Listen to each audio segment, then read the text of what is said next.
அனைவருக்கும் வணக்கம். ரிஷபராசினியர்களுக்கு தேவகுருவோடு இணையும் சூரியனால் ஒளிமயமான எதிர்காலத்தை பெறப்போகும் ரிஷபராசி. அந்த வகையில் ரிஷபராசினியர்களுக்கு இந்த சூரிய பயிற்சி காலகட்டங்கள்ல என்ன மாதிரியான நன்மைகள் எல்லாம் ஏற்பட இருக்கு, கிரகநிலைகளின் ரீதியாக அமையிருக்கும் சாதகங்கள் என்ன, பாதகங்கள் என்ன, மேலும் என்ன மாதிரியான முன்னேற்றங்கள் எல்லாம் உங்களுடைய வாழ்வில் ஏற்பட இருக்கு, குறிப்பா ரிஷபராசினியர்களுக்கு இந்த சூரிய பயிற்சி காலகட்டங்கள்ல கிரகங்களுடைய சஞ்சார நிலைகள் என்ன என்று பார்க்கும்போது, மேஷத்தில் சுக்கிரனும், மிதுனத்தில் சூரியன் குரு புதனும், சிம்மத்தில் செவ்வாயும் கேதுவும், கும்ப ராசியில் சனி பகவானும் ராகுவும் இணைந்து சஞ்சரிக்கிறாங்க. இந்த கிரகங்களுடைய சஞ்சார நிலைகளின் காரணமாக ரிஷபராசினியர்களுடைய வாழ்வில் குடும்ப சூழ்நிலை ரீதியாக உத்தியோகம், தொழில், வியாபாரம், கலைத்துறை, அரசியல் துறை, மாணவ மாணவிகள், விவசாயத்துறையினர், பெண்மணிகள் என அனைவருக்குமே என்ன மாதிரியான நன்மைகள் எல்லாம் ஏற்பட இருக்கு என்பது குறித்தான முழுமையான பதிவு தான் இந்த வீடியோல நம்ம விரிவா பார்க்க போகிறோம். அந்த வகையில ரிஷபராசியை சேர்ந்த கிருத்திகை 2ஆம் பாதம் முதல் ரோகிணி, மிருகசுரீஷ் 2ஆம் பாதம் வரை உள்ள நட்சத்திரக்காரர்களுக்கு நிகழ இருக்கும் சூரிய பயிற்சி காலகட்டங்கள்ல என்ன மாதிரியான நன்மைகள் எல்லாம் ஏற்பட இருக்கு, குறிப்பா இந்த சூரிய பகவானை பற்றி சற்று விரிவாக தெரிந்து கொள்வோம். அந்த வகையில் பணவரவு, பதவி உயர்வு தரும் சூரிய வழிபாடாக அமைகிறது. அதாவது சூரிய பகவானே உலகில் உள்ள அனைத்து உயிர்களுக்கும் ஆற்றலை தரக்கூடியவர் ஆவார். ஆதித்யன், ரவி, பாஸ்கரன், கதிரவன், மித்ரா உள்ளிட்ட பல பெயர்களால் இவர் அழைக்கப்படுகிறார். இந்து மதம் மட்டுமின்றி புத்தம் மற்றும் ஜெயின மதத்தினரும் சூரியனை தெய்வமாக வழிபடும் வழக்கத்தை கடைபிடிக்கிறார்கள். 7 குதிரைகள் பூட்டிய ரதத்தில் பவனி வரும் சூரிய பகவானின் இயக்கத்தை அடிப்படையாக கொண்டே மாதங்கள் கணக்கிடப்படுகின்றன. சூரிய பகவானை எப்படி வழிபட்டால் நமக்கு என்ன பலன் கிடைக்கும் என்று பார்க்கும்போது, நவகிரகங்கள்ல தலைமை கிரகமாக போற்றப்படும் சூரியன், நவகிரகங்கள்ல தலைமை கிரகமாக போற்றப்படும் சூரிய பகவானுக்குரிய கிழமையாக ஞாயிற்றுக்கிழமை கருதப்படுகிறது. ஒருவருடைய வாழ்க்கையில் பணம், பதவி, பெயர், புகழ், அதிகாரம், அரச அந்தஸ்து ஆகிய யோகங்கள் அமைய வேண்டும் என்றால் அதற்கு அவருடைய ஜாதகத்தில் சூரியனின் அருள் நிறைந்திருந்தால் மட்டுமே கிடைக்கும். ஞாயிற்றுக்கிழமையில் விரதம் இருந்து சூரிய பகவானை வழிபடுவதால் சூரியனுடைய அருளும் எதிரிகளை வெல்லும் பலமும் கிடைக்கும் என்பது நம்பிக்கை. அப்படிப்பட்ட சூரிய பகவானுடைய விரத முறைகள் என்ன என்று பார்க்கும்போது, சூரிய பகவானை விரதம் இருந்து வழிபட நினைப்பவர்கள் காலையில் சூரிய உதயத்திற்கு முன் எழுந்து பிரம்ம முகூர்த்தத்தில் நீராட வேண்டும். பூஜை செய்யும் இடத்தை நன்கு சுத்தம் செய்து கொள்ள வேண்டும். அர்ச்சனைக்கு ஒரு தட்டை தயார் செய்து அதில் கொஞ்சம் அரிசி, குங்குமம், சிவப்பு நிற மலர்கள், ஏதேனும் ஒரு பழம் ஆகியவற்றை வைத்துக் கொள்ள வேண்டும். விளக்கை ஏற்றி கொண்டு அதை சூரியன் உதிக்கும் திசை நோக்கி வைத்து ஒரு சிறிய சொம்பில் தண்ணீரை எடுத்து சூரிய பகவானை நோக்கி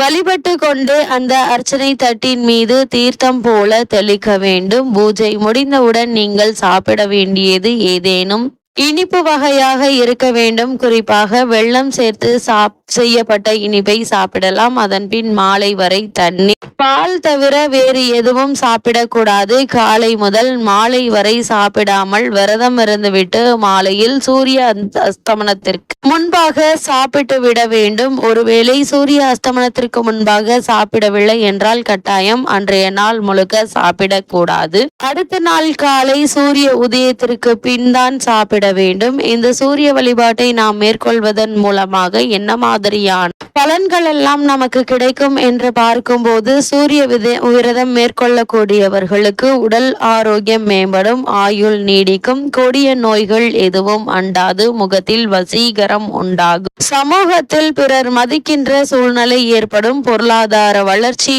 உண்டாகும், துஷ்ட சக்திகள், செய்வினை, மாந்திரிகம் போன்றவை சூரிய விரதம் இருப்பவர்களை அண்டாது. தன்னை எதிர்க்கும் எதிரி அரசனாகவே இருந்தால் ஞாயிற்றுக்கிழமை விரதம் இருந்து சூரிய பகவானை வழிபட்டால் எதிரிகள் வீழ்ந்து போவார்கள். அத்தகைய மகத்துவம் வாய்ந்ததுதான் இந்த ஞாயிற்றுக்கிழமை சூரிய விரதமாகும். இந்த விரதத்தை ஒவ்வொரு ஞாயிற்றுக்கிழமையும் தவறாமல் இருந்து வழிபடுபவர்கள் வாழ்வில் மிக பெரிய யோகத்தை சந்திப்பார்கள் என்பது நியதியாக உள்ளது. அந்த வகையில் ரிஷபராசினியர்களுக்கு இந்த சூரிய பெயர்ச்சி நிகழக்கூடிய இக்காலகட்டங்கள்ல மேலும் என்ன மாதிரியான நன்மைகள் எல்லாம் உங்களுடைய வாழ்வில் ஏற்பட இருக்கு என்று பார்க்கும்போது, ரிஷபராசினியர்களை பொறுத்த வரைக்கும் உங்களுடைய ராசிக்கு 2-5க்குரிய புதன் 2ல் ஆட்சி பெற்று உங்களுடைய ராசிக்கு 2-5க்குரிய புதன் 2ல் ஆட்சி பெற்று இருக்கிறார். குரு தொழில் ஸ்தானத்தை பார்வையிடுகிறாருங்க. 2ல் குரு இருப்பது நல்ல ஒரு அமைப்பு என்று தாங்க சொல்ல வேண்டும். இதனால் இவ்வளவு நாட்களாக ஏற்பட்டு வந்த தடங்கல்கள், தாமதங்கள், சுபகாரிய முயற்சிகள்ல ஏற்பட்டு வந்த குழப்பங்கள் நீங்கி நல்ல ஒரு முன்னேற்றத்தை தற்போது நீங்க தாராளமாக எதிர்பார்க்கலாங்க. 2ல் குரு இருப்பது நல்ல ஒரு அமைப்பு என்று தாங்க சொல்ல வேண்டும். இவ்வளவு நாட்களாக ஏற்பட்டு வந்த சிரமங்கள் குறையக்கூடிய ஒரு தருணமா தான் இந்த சூரிய பெயர்ச்சி அமைஞ்சிருக்குது. உங்க இவ்வளவு நாட்களாக நீங்கள் பட்ட வழிகள் அனைத்துமே குறைய இருக்குதுங்க. பொருள் வரத்து அதிகரிக்குங்க. இதுவரை இருந்த செயல் தடைகள் மாற இருக்குது. நல்ல முன்னேற்றம் காணக்கூடிய ஒரு தருணமாகவும் இக்காலகட்டம் அமைஞ்சிருக்குதுங்க. வியாபாரம், தொழில் நல்ல விதமாக நடைபெறுங்க. அது மட்டும் இல்லாம உங்களுடைய ராசிக்கு 12ல் சுக்கிரன் இருப்பது குறித்து நீங்கள் கவலைப்பட வேண்டாங்க. அது அவருக்கு மறைவு ஸ்தானம் அல்ல. அதனால உங்களுக்கு மகிழ்ச்சி அதிகரிக்கக்கூடிய ஒரு தருணமா தான் இந்த சூரிய பெயர்ச்சி அமைஞ்சிருக்குது. தொழில் மற்றும் வியாபாரம் செய்பவர்களுக்கு நல்ல ஒரு முன்னேற்றம் ஏற்பட இருக்குதுங்க. நீங்கள் தொழில் மற்றும் வியாபாரத்தை அடுத்த கட்டத்திற்கு எடுத்து செல்வதற்கான முயற்சிகளை மேற்கொண்டு வருபவர்களுக்கு முன்னேற்றம் நிறைந்த ஒரு தருணமா தான் இந்த சூரிய பெயர்ச்சி அமைஞ்சிருக்குது. அதே போல் உத்தியோகத்தில் உள்ளவர்களுக்கு உயர் அதிகாரிகள் மற்றும் நிர்வாகத்தினருடைய பாராட்டுதல்கள் கிடைக்க இருக்கு. இதன் காரணமாக உங்களுக்கு காரணமே இல்லாம மறுக்கப்பட்டு வந்த பதவி உயர்வு, ஊதிய உயர்வு, உத்தியோகத்தில் கிடைக்க வேண்டிய சலுகைகள் ஆகியவற்றை தற்போது நீங்கள் தாராளமாக எதிர்பார்க்கலாம் என்பதையும் கிரக நிலைகள் தெளிவுபடுத்துது. பூர்வீக சொத்து சம்பந்தமான வழக்குகள் இருந்துச்சு அப்படின்னா அந்த வழக்குகள்ல நல்ல ஒரு முன்னேற்றத்தை எதிர்பார்க்கலாங்க. அது மட்டும் இல்லாம ரிஷபராசினியர்களை பொறுத்த வரைக்கும் உங்களுடைய ராசிக்கு 4ல் செவ்வாய், கேது இணைந்திருக்கிறார்கள். இதனால் தாயினுடைய உடல் நிலையில கவனமாக இருப்பது மிக மிக நல்லதுங்க. அவர்களுக்கு சிறு உடல் உபாதை என்றாலும் கூட உடனே மருத்துவரிடம் அணுகி அதற்கான சிகிச்சை எடுத்துக்கொள்வது நல்லதுங்க. சொத்துக்கள்ல வில்லங்கம் இல்லாமல் பார்த்து கொள்ளுங்க. வாங்கும் போது விற்கும் போதும் கவனமாக இருங்க. செவ்வாய் சனி பார்வை தொடர்பு கடைசி நேரத்தில் உங்களுடைய சிந்தனையை மாற்றி தவறான முடிவெடுக்க வைத்துவிடும். அதனால் அதிக கவனத்தோடும் எச்சரிக்கையோடும் இருப்பது அவசியங்க. எந்த ஒரு செயலை செய்வதாக இருந்தாலும் ஒரு முறைக்கு 2 முறை ஆழ்ந்து சிந்திப்பது மட்டுமில்லாமல் முன் அனுபவம் உள்ளவர்களிடம் ஆலோசனை பெற்று அதற்கான முயற்சிகளை மேற்கொள்வது மிக மிக நல்லது என்பதை கிரக நிலைகள் மீண்டும் மீண்டும் அறிவுறுத்தது. உங்களுடைய நினைப்புக்கு மாறாக செயல் நடக்குங்க. இருந்தாலும் எந்த ஒரு செயலாக இருந்தாலும் மாற்று யோசனை வைத்துக் கொள்வது நல்லதுங்க. பெற்றோர்களுடன் ஏற்பட்டு வந்த மன வருத்தம் நீங்க இருக்குது. இந்த மன வருத்தத்தால் குடும்பத்தை விட்டு விலகி இருந்தவர்களும் கூட